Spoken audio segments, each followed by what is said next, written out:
আসসালামু আলাইকুম। বর্তমান সময়ের অবিসংবাদিত নেতা সাজ্জেদ আলম জুলাই 2024 সালের ছাত্র জনতার অভ্যুত্থান হয়েছে। এই অভ্যুত্থান ঢাকা বিশ্ববিদ্যালয় থেকে একটি সংস্কারমূলক আন্দোলনের মধ্য দিয়ে শুরু হলো। বাংলাদেশের মানচিত্রের দক্ষিণের উজ্জ্বল করে জ্বলে ওঠা দ্বীপ, যেই দ্বীপ নিয়ে বাংলাদেশ গর্ব করতে পারে, সেই বীরের দ্বীপ জেলা ভোলায় আজকে আমরা দাঁড়িয়ে কথা বলছি। যেই বীরের জেলার 57 শুধু নয়, শত শত আমাদের হতযোদ্ধা রক্ত দিয়ে এই অভ্যুত্থান সফল করেছে। 47 জন বীর শহীদ তাদের জীবন দিয়ে এই অভ্যুত্থানকে সফল করেছে। আমাদের মনে হয়েছে যে এতদিন আমরা এই বাংলাদেশের রাজনীতিতে এমন একটি ধারা দেখেছি, যেই ধারায় শুধুমাত্র যখন ভোটের প্রয়োজন হতো তখনই অনেকে জননেতা সেজে জনগণের কাছে আসতো। কিন্তু বিগত 16 বছরে খুবই হাসিনা সেই ভোটের প্রয়োজনীয়তাও রাখেননি, তাই কোন নেতাকে জনগণের কাছে আসতে হয়নি।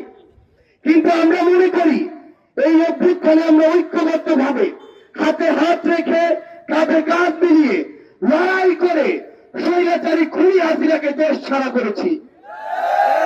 আমরা ঐক্যবদ্ধ ভাবে এদেশের ফ্যাসিস্ট বিরোধী সকল দলের, মতের, ধর্মের, বয়সের, শ্রেণীর মানুষ একসাথে লড়াই করেছি। তাই এটা আমাদের দায়বদ্ধতা। এই দেশের প্রত্যেকটি প্রান্তে, হোক কোন দ্বীপ, হোক কোন একটি দেশের সর্বশেষের জেলা, সেখানে গিয়ে সেই জেলার সাধারণ মানুষের কথা শোনা এবং সে অনুযায়ী আগামীর বাংলাদেশের কাজগুলো করা আমাদের সবচেয়ে বড় দায়িত্ব।